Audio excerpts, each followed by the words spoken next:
Halo, nama saya Noval. Saya adalah mahasiswa pasca sarjana Perbanas Institut semester pertama dan ini adalah vlog pertama saya. Saya akan sharing tentang rancangan penelitian saya yang berjudul Evaluasi Pengelolaan Span Lapor oleh Inspektorat Utama Bawaslu, tempat di mana saya bekerja, dalam konteks penanganan pengaduan masyarakat di era pemilu dan pilkada serentak tahun 2024. Ini adalah studi kualitatif. Mungkin sebelum mulai, saya akan gambarkan sekilas apa itu Span Lapor ya.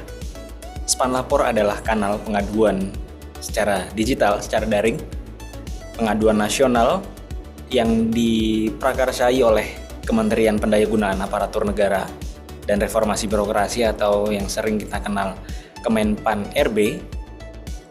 Span Lapor berfungsi menampung aduan-aduan dari masyarakat atau dari publik kepada instansi pemerintah atau tentang fasilitas yang disediakan oleh pemerintah. Nantinya admin dari Span Lapor tersebut, admin nasionalnya akan meneruskan kepada masing-masing instansi pemerintah, baik itu instansi pusat maupun pemerintah daerah, sesuai dengan konten atau isi dari laporan yang masuk. Nah, pada saat nanti penelitian saya akan spesifik membahas mengenai laporan-laporan di era pemilu dan pilkada serentak yang pertama kali dilaksanakan pada tahun 2024 nanti. Oke, tanpa basa-basi, berikut.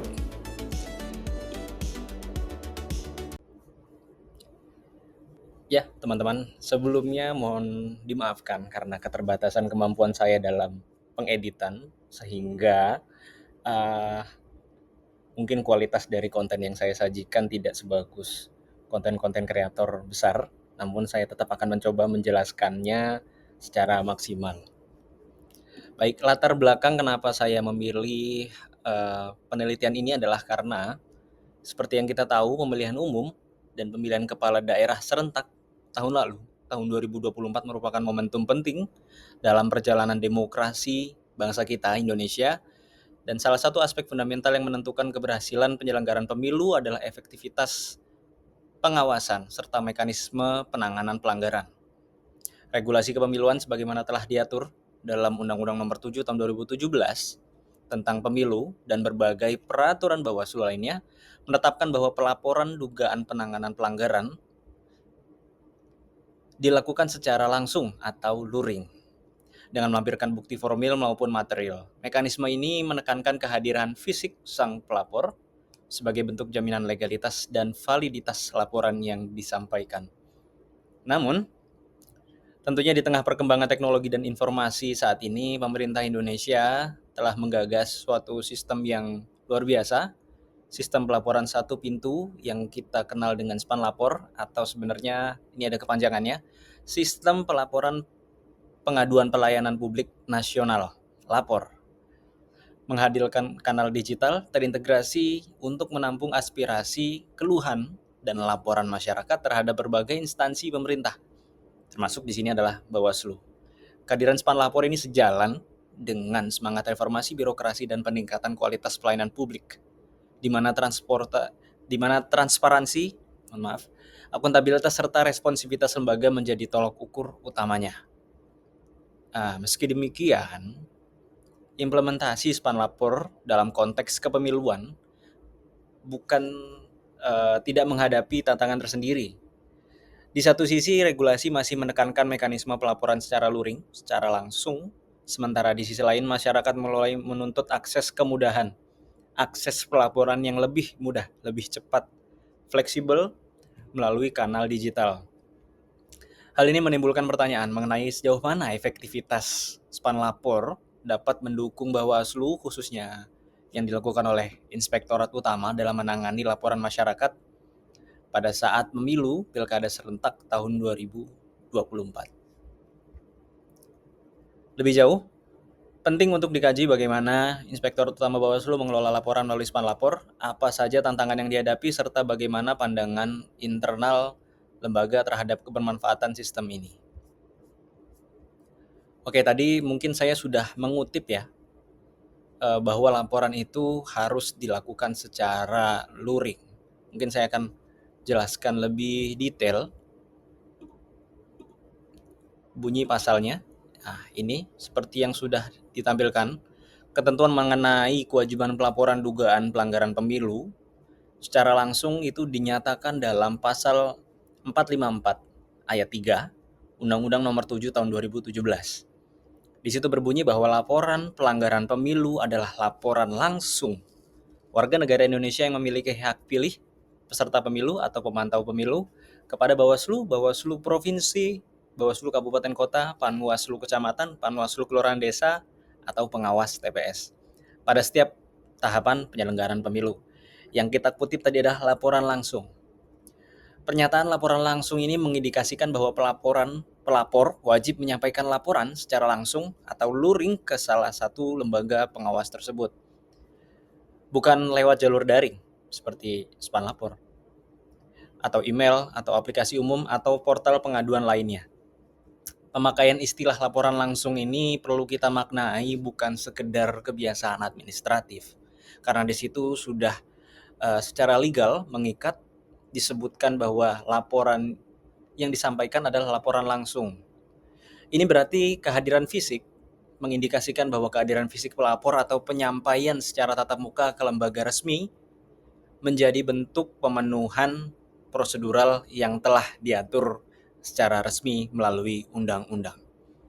Di tengah perkembangan teknologi informasi, pemerintah Indonesia melalui Span Lapor menghadirkan kanal digital tadi.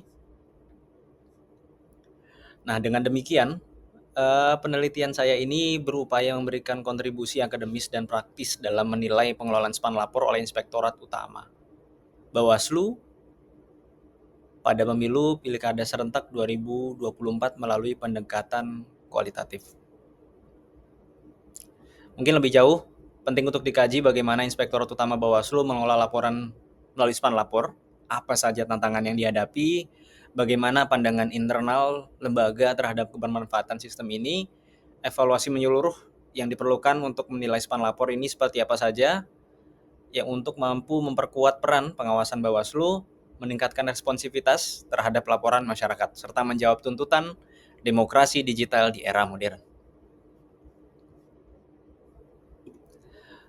Rumusan masalahnya ada 4, yaitu bagaimana proses pelaporan masyarakat atau publik melalui Span Lapor oleh Inspektorat, dikelola oleh Inspektorat Utama Bawaslu pasca pemilu serentak 2024 atau selama pemilu 2024. Apa saja tantangan yang dihadapi, bagaimana efektivitas pengelolaannya, bagaimana pandangan internal Inspektorat terhadap pengelolaan dan kebermanfaatannya. Kemudian tujuan penelitiannya adalah mendeskripsikan proses pengelolaan pengaduan masyarakat melalui Span Lapor oleh Inspektorat Utama Bawaslu pasca atau pada saat pemilu, karena penelitian ini dilakukan pasca pemilu. Kemudian mengidentifikasi tantangan yang dihadapi Inspektorat Utama dalam pengelolaan laporan Span Lapor, menganalisis efektivitas pengelolaannya dalam konteks yang paling utama yaitu adalah responsivitas. Kemudian menggali pandangan internal Inspektorat Utama mengenai kebermanfaatan Span Lapor untuk pengawasan kepemiluan. Kenapa pandangan internal yang di-highlight di sini? Karena ada barrier atau keterbatasan dalam penelitian, yaitu sifat dari pelapor yang menyampaikan aduan melalui Span Lapor ini adalah anonim. Sehingga untuk penelitian kali ini, persepsi pengelolaan Span Lapor digali melalui pandangan internal di lingkungan Inspektorat Utama Bawaslu. Dari hasil penelitian saya, diharapkan ada 2 manfaat, baik kepada secara akademis, memberikan kontribusi teoritis pada kajian pengelolaan pengaduan publik digital dalam konteks kepemiluan, dan untuk manfaat praktisnya memberikan rekomendasi perbaikan bagi Inspektorat Utama Bawaslu untuk penguatan pengawasan dan responsivitas laporan masyarakat, baik itu selama tidak adanya tahapan pemilu maupun untuk pengelola persiapan pada tahapan pemilu yang berikutnya. Berikutnya, kajian teori. Di sini ada 3 teori, yaitu teori administrasi publik, teori responsivitas pelayanan publik, dan good governance. Teori administrasi publik merupakan kerangka konseptual yang menjadi dasar dalam memahami bagaimana organisasi publik menyelenggarakan tugas dan fungsinya menurut pandangan klasik maupun modern. Administrasi publik tidak hanya berfokus pada tata kelola birokrasi, tetapi juga bagaimana lembaga publik dapat melaksanakan prinsip efisiensi, efektivitas, akuntabilitas, dan transparan. 4 prinsip tersebut yang di-highlight dalam teori administrasi publik: efisiensi, efektivitas, akuntabilitas, dan transparan. Kemudian teori yang kedua adalah teori responsivitas pelayanan publik. Responsivitas pelayanan publik merupakan salah satu dimensi penting dalam menilai kinerja organisasi pemerintah. Responsivitas mencerminkan kemampuan lembaga untuk memahami, menanggapi, dan memenuhi kebutuhan serta harapan dari masyarakat. Indikator utama dari responsivitas adalah kecepatan, ketepatan, dan kesesuaian respon. Jadi bukan hanya cepat dan tepat, tapi juga responnya sesuai dengan apa yang diadukan. Bila masyarakat merasa laporan mereka ditindaklanjuti secara cepat dan tepat, maka kepercayaan publik terhadap lembaga akan meningkat. Dan penelitian ini, responsivitas digunakan sebagai tolok ukur untuk menilai efektivitas pengelolaan span lapor. Hal ini karena laporan masyarakat terkait dengan dugaan pelanggaran pemilu menuntut respon yang tidak hanya cepat, tapi juga tepat sasaran serta sesuai dengan prosedur hukum yang berlaku. Kemudian konsep yang ketiga yang sering kita kenal, good governance atau tata kelola pemerintahan yang baik, merupakan paradigma baru dalam penyelenggaraan pemerintah modern. Konsep ini menekankan pentingnya prinsip akuntabilitas, partisipatif, dan transparansi sebagai fondasi utamanya. Akuntabilitas menuntut lembaga publik untuk bertanggung jawab atas setiap keputusan dan kebijakan yang diambil. Partisipasi menekankan peran aktif masyarakat dalam setiap proses pengambilan keputusan maupun pengawasan. Transparansi memastikan keterbukaan informasi publik sehingga masyarakat dapat melakukan kontrol terhadap jalannya pemerintahan. Dan ketiga prinsip tersebut sangat relevan dalam menilai pengelolaan sistem pengaduan span lapor, karena sistem ini pada hakikatnya merupakan sarana untuk memperkuat partisipasi masyarakat, meningkatkan transparansi dalam penanganan laporan, serta memastikan adanya akuntabilitas dari lembaga pengawasan pemilu. Kemudian kerangka konseptualnya. Di sini kerangka konseptual dalam penelitian ini dibangun untuk menjelaskan hubungan logisnya antara variabel-variabel utama yang diteliti, yaitu proses pengelolaan melalui span lapor, tantangan yang dihadapi, efektivitas dalam bentuk responsivitas, serta pandangan internal Inspektur Utama Bawaslu terhadap sistem tersebut. Pertama, penelitian ini memulai dari proses pengelolaan laporan masyarakat melalui span lapor. Proses ini mencakup bagaimana laporan diterima, diverifikasi, ditindaklanjuti, hingga diberikan feedback atau umpan balik dari pelapor. Pemahaman terhadap proses ini penting untuk memberikan gambaran mengenai alur kerja birokrasi dalam menangani pengaduan masyarakat terkait dengan dugaan pelanggaran pemilu dan pilkada serentak tahun 2024. Kedua, dalam pelaksanaannya, tantangan pasti muncul, baik dari aspek teknis, sumber daya manusia, koordinasi antara unit di Bawaslu, maupun kendala regulasi. Nanti akan saya jelaskan kendala regulasinya. Tantangan ini dapat memenuhi kelancaran proses pengelolaan pelaporan. Identifikasi tantangan menjadi penting untuk memahami faktor-faktor yang menghambat sekaligus potensi perbaikan yang bisa dilakukan ke depannya. Ketiga, proses dan tantangan yang ada akan berpengaruh terhadap tingkat efektivitas pengelolaan, khususnya dalam konteks responsivitas. Responsivitas menjadi ukuran serba cepat, tepat, dan sesuai tindak lanjut yang diberikan terhadap laporan masyarakat. Tingkat responsivitas ini sangat menentukan apakah sistem span lapor mampu memenuhi harapan masyarakat dalam hal pelayanan publik. Dan yang terakhir, keempat, berdasarkan hasil keseluruhan proses, tantangan efektivitas akan muncul pandangan internal Inspektur Utama Bawaslu terhadap kebermanfaatan span lapor. Tantangan ini mencerminkan evaluasi internal lembaga mengenai sejauh mana sistem ini membantu tugas pengawasan.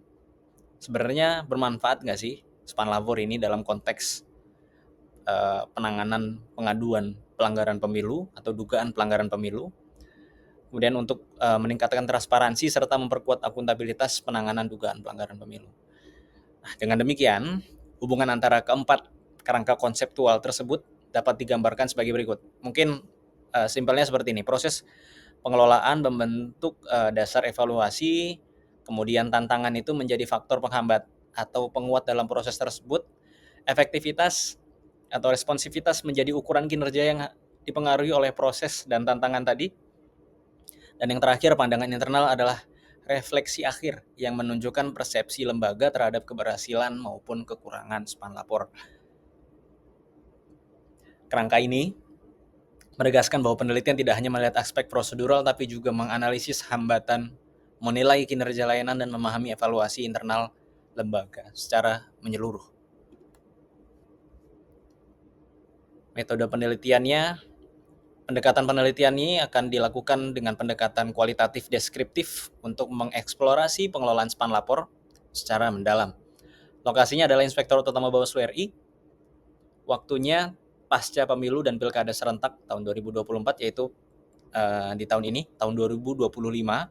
Doakan semoga atau nanti di 2026, karena saya masih semester pertama ya.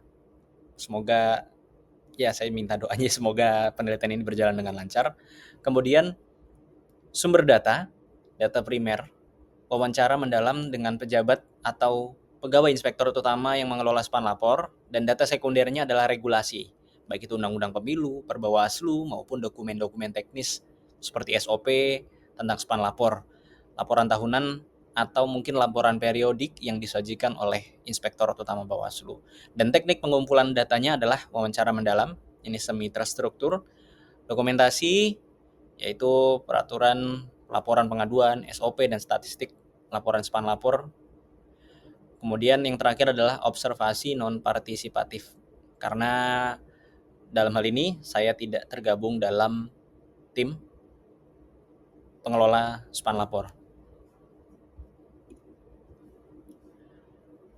Teknik analisis datanya yang akan saya gunakan adalah model Miles and Huberman. Miles and Huberman mengemukakan bahwa analisis data kualitatif dilakukan secara interaktif dan berlangsung terus-menerus hingga data dianggap jenuh, dan ada 3 tahapan utama secara singkatnya, yaitu reduksi data atau data reduction, data display atau penyajian data, dan yang terakhir adalah conclusion drawing atau verification atau penarikan kesimpulan dan verifikasi.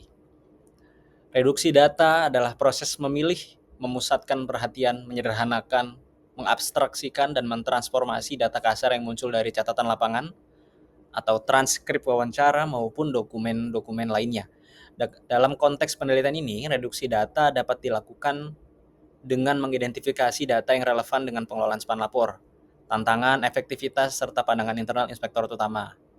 Misalnya, dari wawancara, peneliti hanya menyeleksi informasi yang terkait dengan alur pengelolaan laporan, bukan aspek lain yang tidak relevan. Itu contohnya. Kemudian yang kedua adalah data display atau penyajian data. Tahap berikut dari reduksi data yaitu penyajian data, merupakan penyusunan informasi secara sistematis agar mudah dipahami, ditarik polanya, dan dianalisis lebih lanjut. Penyajian dapat berbentuk tabel, matriks, bagan, jaringan, maupun narasi deskriptif. Dalam penelitian ini, penyajian data bisa berupa matriks, tantangan, dan solusi, bagan alur, atau tabel perbandingan efektivitas, responsivitas laporan. Penarikan kesimpulan dan verifikasi, ini yang terakhir. Tahapan ini menekankan pada upaya peneliti untuk menemukan makna, pola, hubungan, atau kecenderungan dari data yang direduksi dan disajikan. Kesimpulan tidak dibuat sekali jadi, melainkan diverifikasi secara terus-menerus selama proses penelitian. Dalam penelitian ini, kesimpulan dapat berupa gambaran mengenai efektivitas span lapor pasca pemilu 2024 serta rekomendasi pengelolaan ke depan. Intinya, analisis ala Miles and Huberman ini merupakan siklus yang berulang, bukan linear. Reduksi, penyajian, penarikan kesimpulan terus berjalan bersamaan selama proses penelitian. Kemudian untuk memastikan keabsahan data, di sini peneliti atau saya akan menggunakan 3 strategi, yaitu Sebelumnya mungkin akan saya jelaskan alasannya ya, karena validitas atau keabsahan data ini sangat penting agar hasil penelitian yang saya lakukan bisa dipercaya. Dan beberapa strategi tersebut, ini ada 3 yaitu triangulasi, member check, dan audit trail. Triangulasi itu bisa berupa triangulasi sumber dan triangulasi teknik. Triangulasi sumber itu membandingkan data dari wawancara dengan dokumen resmi, SOP, peraturan laporan, dan observasi sistem span lapor. Sedangkan triangulasi teknik menggunakan wawancara, dokumentasi, dan observasi untuk menggali aspek yang sama. Tujuannya agar data lebih akurat dan tidak bias. Yang kedua adalah member check. Ini mengembalikan data dari hasil wawancara atau interpretasi sementara kepada narasumber untuk dikonfirmasi. Hal ini memastikan bahwa apa yang ditulis oleh peneliti sesuai dengan apa yang dimaksud oleh responden. Yang ketiga, audit trail. Menyimpan catatan jejak penelitian, transkrip wawancara, mungkin dalam bentuk transkrip wawancara, dokumen yang digunakannya apa saja, catatan di lapangan, dan lain-lain. Jejak ini bisa digunakan untuk memastikan konsistensi analisis jika ditinjau ulang oleh pembimbing saya atau pihak lainnya. Ya, mungkin kurang lebih demikian, teman-teman, yang bisa saya sharing tentang rancangan penelitian yang akan saya lakukan. Dan sekian dari saya, Ahmad Novel Pangestu. Terima kasih banyak.